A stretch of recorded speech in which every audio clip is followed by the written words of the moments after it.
aquí estamos y no nos vamos. Y si nos echan, nos chingamos. That's why they're after my ass. Bueno, primeramente quiero dar un gran saludo y muchas gracias a todos los individuales y organizaciones que están aquí apoyando no solamente a mí en esta lucha para el movimiento por justicia y igualdad, porque saben que yo nomás soy un ejemplo de muchos luchadores y luchadoras que sufren esta represión. Ha ocurrido a mucha gente. Aquí tenemos a Alex, un gran saludo a Alex Sánchez, gracias, y a Nativo López. Y muchos de ustedes también han sido arrestados, ¿verdad? ¿Cuántos de ustedes han sido arrestados? How many of you been arrested? Raise your hand. All right. Whoa, whoa, whoa, whoa. So I'm in good hands. Bilal, the brother Bilal over here. All right, brother. Yeah. How many have been arrested more than twice? I know. I'm just. But listen, I just want to say a few serious words. You know, I feel happy because you're here. I feel really happy that you're expressing your solidarity, and it's great to see all of you, the whole mix of people here in the movement, man. Everybody's here, the students, the mujeres, the women, the men, the gays, everyone's here, you know, the whole community, the cultural activists, my daughter's here, you know, and her boyfriend, everybody's here. Let's see, even teachers that I fought with in the struggle, that is. I mean, you know, the Southern California Immigration Coalition, there's a whole lot of organizations. I'm not trying to name them all because then I forget and they'll say, oh, man, you didn't say my name. So I'll just say the movements, you know, the movements, the anti-imperialist movement, the workers, the union movement. I saw teachers from UTLA, the socialist movement, everybody's here. This is what Alley is all about, fighting together. And, you know, they took my cell phone away. So a lot of the brothers and sisters from Pico Union that I've met recently, the Guatemaltecos with Manuel Jimenez, I couldn't call them because I don't have their numbers, obviously, you know. So let me clear up exactly what happened and kind of relate it to. I think a lot of folks already spoke about a lot of things. I had to do an interview with Telemundo, and they want to go to my house and see the damage that was done. And some folks are there today doing interviews, KPFK, but. You're right, on Tuesday morning around 5 o'clock in dark, they raided my house. It was a SWAT team of the sheriff, And they, with the FBI together. And what happened is that, you know, they woke me up with loud banging and destruction of my front door. And I got up, what? Who is that? You know, and of course, you know, they pointed their guns at me, you know, automatic weapons with the lights. AR-15, 16s, I forget the model nowadays, and I was and they rushed inside the house. The front door had already been destroyed, and I was arrested. They told me, "Come out. Is anybody else there?" You know. Now, you know, to tell you the truth, you know, I saw those guns pointed. I've had guns pointed at me before, but it's usually in the daylight. You know, shotguns in the Chicano national movement and being in the Brown Berets and the student movement, we had a lot of guns pointed at us by the sheriffs and the LAPD, and but when you're by yourself at dark, you know, and it's just them against you. You know, I've gone through a lot of things in the community, or you know, where things happen, you know, where you get jacked and you get jumped.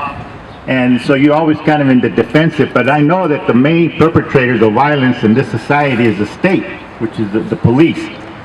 So, you know, I could have taken defensive measures. You know, I thought about that, but I could have been dead. You know, if I had tried to do something to defend myself, I would have been shot. I wouldn't be standing here. I thoroughly do believe that. You know, and I could have.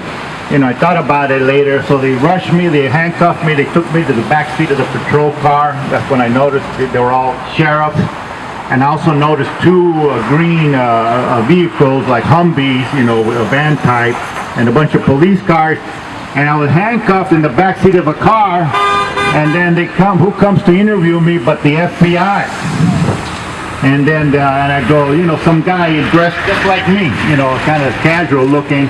He goes, I'm with the FBI, I want to talk to you. And I go, well, I don't want to talk to you. And yeah, right.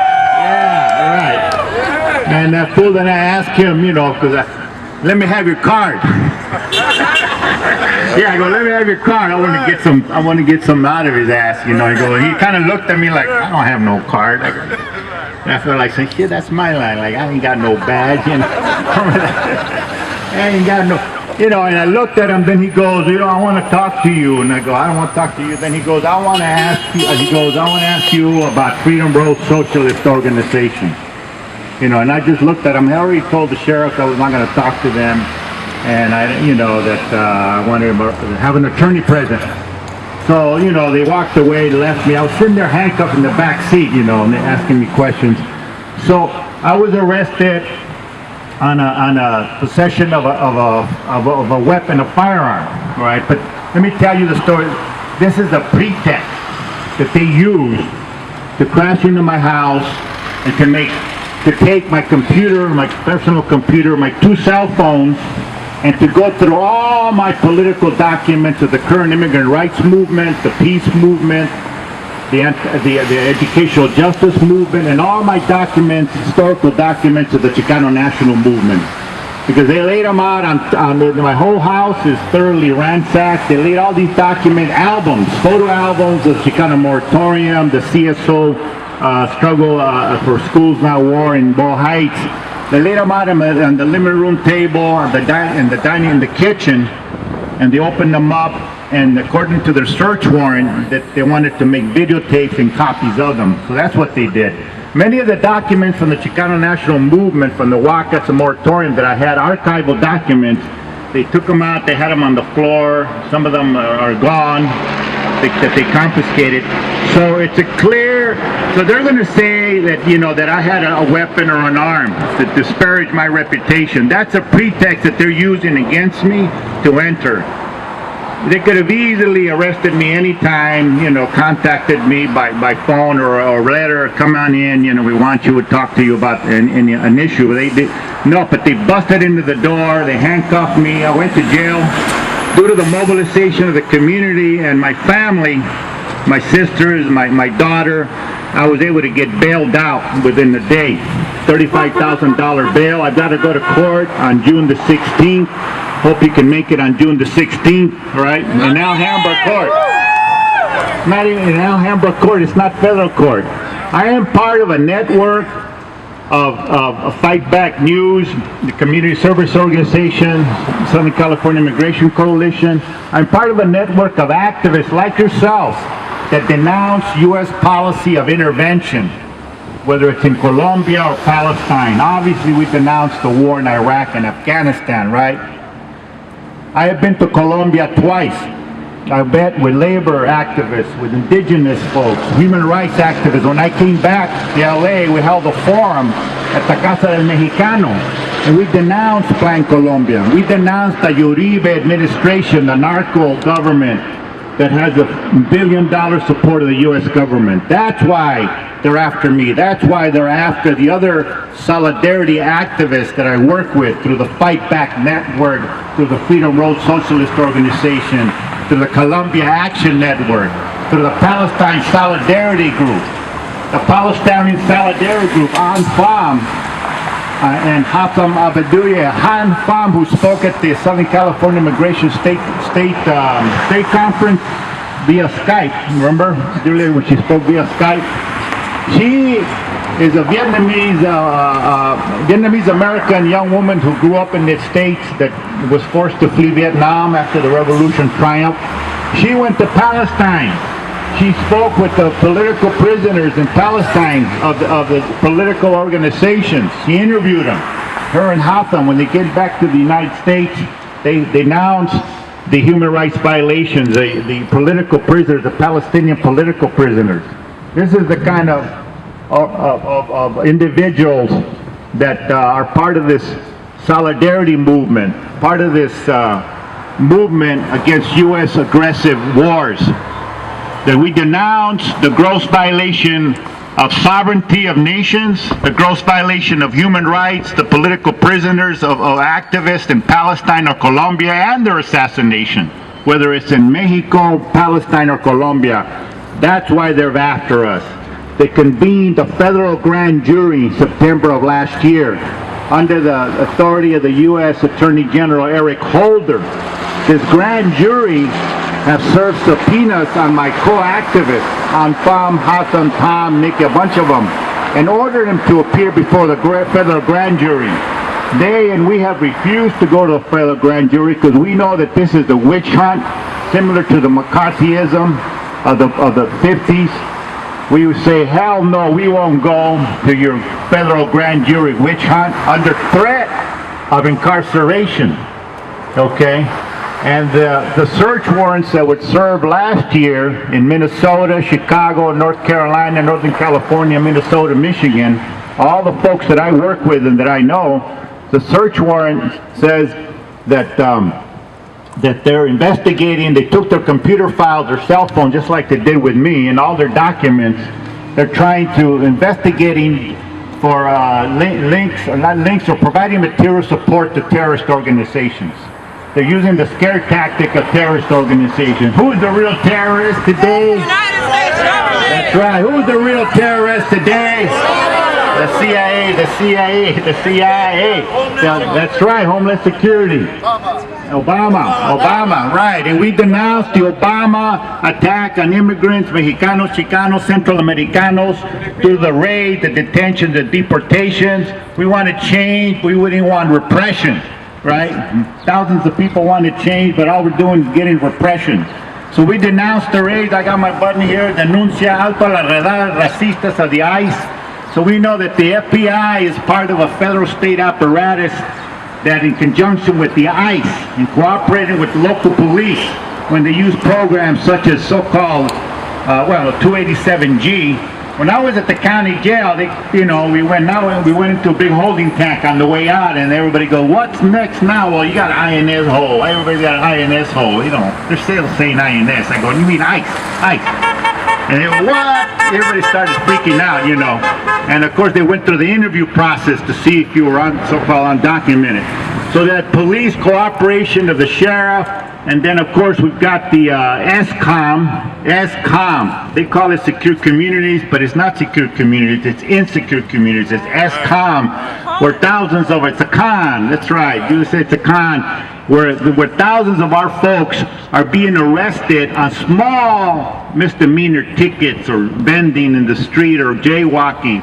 And once they get arrested, then through 87G and SCOM, they scan their prints and they run through a database. And when they're interviewed, they ask them, ¿Dónde eres? ¿Dónde from? When they're from, and then that's how they get caught up in the ICE hold and they're deported. Thousands of people are being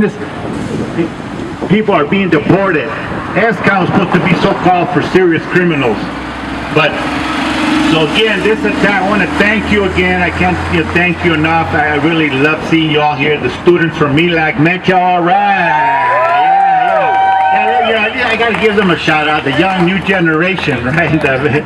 But all of you deserve a shout. Give yourself a shout out to everybody here. Come on, everybody. Yeah, everybody. Que viva la gente! Que viva la gente! Yeah. So I got to go to court on June the 16th to little old Mickey Mouse Alhambra Court. Not the criminal courts building. Not that I'd rather go over there. Over there we got free parking at least.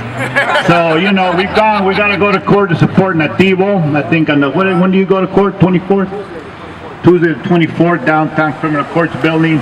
Alex's case is pending. We need more information on that. And then, we were waiting for the other shoe to drop, meaning that we were expecting indictments to come down on our activist network because of the grand jury indictment, grand jury being convened and taking testimony and stuff. A couple of weeks ago, Hassam's financial accounts were frozen. We say, here it comes, and then we protested, we called in. I called in the Treasury Department, hands off Hassam, leave him alone, give him his money back, A week later, they released all the funds. So, the struggle continues, I'm just one example. Today is Carlos Montes. We don't want it to be you tomorrow. So that's why we got to stop it now, stop it, denounce it, the struggle continues. I think all announcements have been made about signing the Pledge of Resistance. if you sign the Pledge of Resistance, if any shit comes down, if we get arrested or indicted, you'll get an email right away, and then we'll mobilize. You know, in LA, we're thinking of mobilizing to that's the U.S. federal courthouse, right? Right, ¿verdad?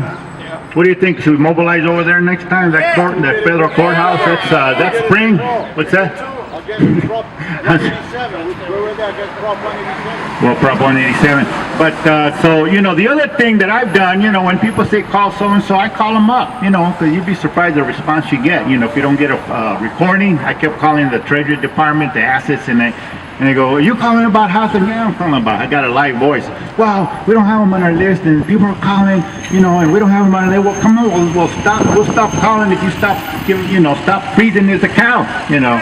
So call Harry Holder. Call Harry Holder, because he's the U.S. Attorney General, the federal government that is pushing this federal investigation. The FBI is the enforcement arm of the U.S. Attorney General, right? So, you know, jam, all right. The number is here in the flyer. The number is here in the flyer. It's on all the emails you send. How many has Eric Holder's phone number in the email? How many of you are going to call on Monday? Tell them, hands off Carlos Montes and all the other solidarity activists. Did I miss anything? And then Tuesday, we're going to be at...